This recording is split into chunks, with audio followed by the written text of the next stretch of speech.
Hi, everybody. How are you? My name is Rose Joshua. Welcome back to Family and Finance. We continue today with our series on systemic poverty. In the last couple of months, I covered parts one to five, and for the next seven or more parts, I'll be talking about examples of systemic programming that make us lose money, okay, that keep us poor. So stay tuned. Today we're going to cover part six.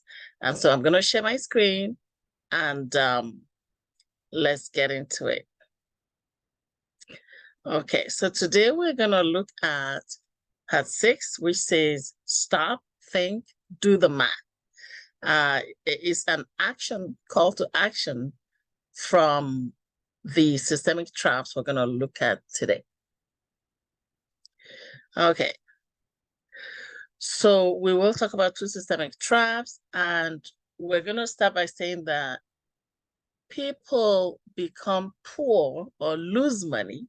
Becoming poor is an extreme, but we lose money because we don't think for ourselves. We depend on other people to think for us. We depend on hearsay, and we don't check the facts before we make decisions. Okay. So I'm challenging everyone who is listening to me to stop, think, and do the math. Don't let other people think for you. Okay, you gotta, before you make a financial decision, crunch the numbers. And I want to challenge you to become a number crunching fanatic because numbers never lie. Okay, so always have your calculator with you. If you look at wealthy people, they always crunch the numbers. So you need to start thinking like a wealthy person. Don't believe movies where people spend money carelessly. It's not their money. That's just a movie. In real life, wealthy people do not waste money. So you got to start thinking about not wasting. But in order to get into that, you got to start thinking more about the numbers around your financial decisions. Okay. So many are negatively programmed, systemically programmed to believe everything.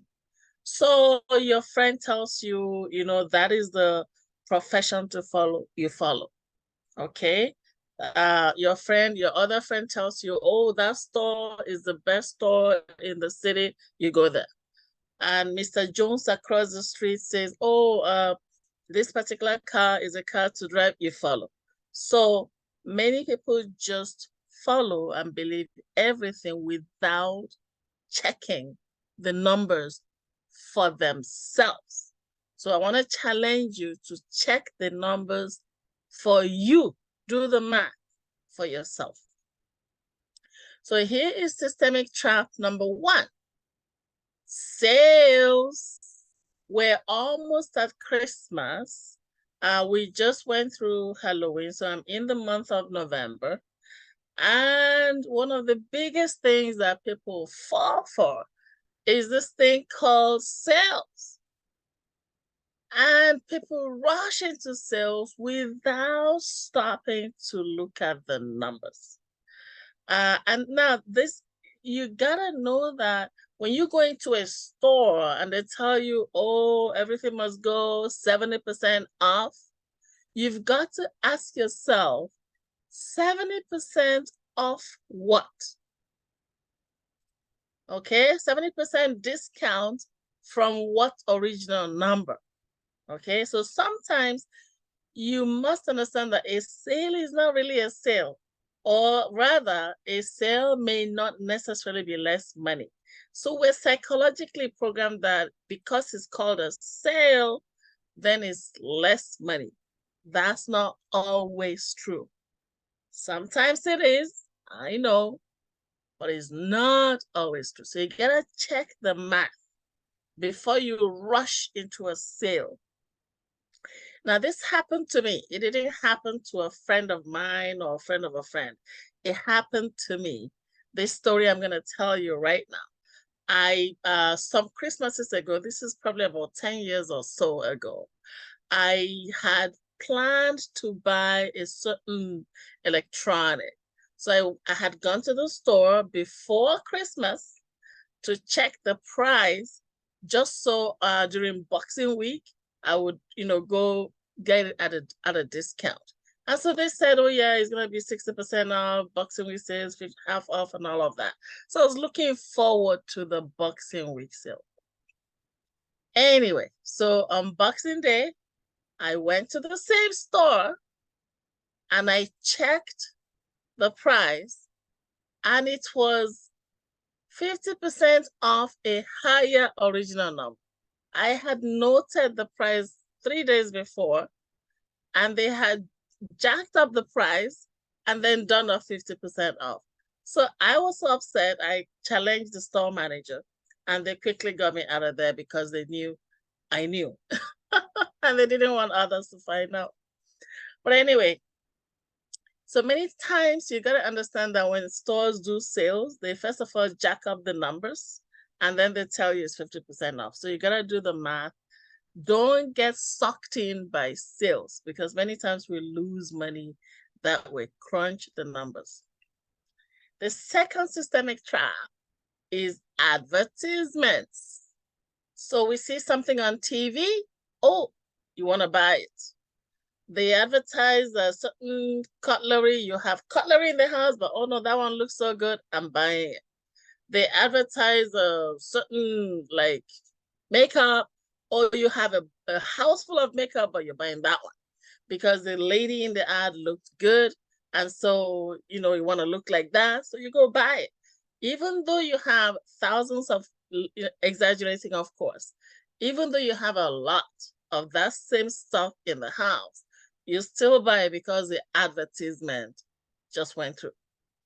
Have you considered how many times you want to go eat a burger just because there was an advertisement on TV just that minute? So you've got to be very, very, very aware that the commercial world has us very programmed around advertisements. People psychologically get sucked in to buying stuff that they don't need because they saw an ad. Be very, very careful, because ads are simply playing you. You just got played every time you buy something because it's an ad. So think for yourself, do the math. Always ask, do I need this thing? Okay, even if it is small money, do you need it? Because every dollar counts. Okay, so I'm not saying we shouldn't enjoy ourselves, buy things from time to time. I buy some really nice things for me, but you gotta do the math. Okay, so the psychology of ads, the psychology of sales really makes people waste money. And when you're wasting money, you cannot be building it. So the opposite of building wealth is wasting money. So you again think about wealthy people.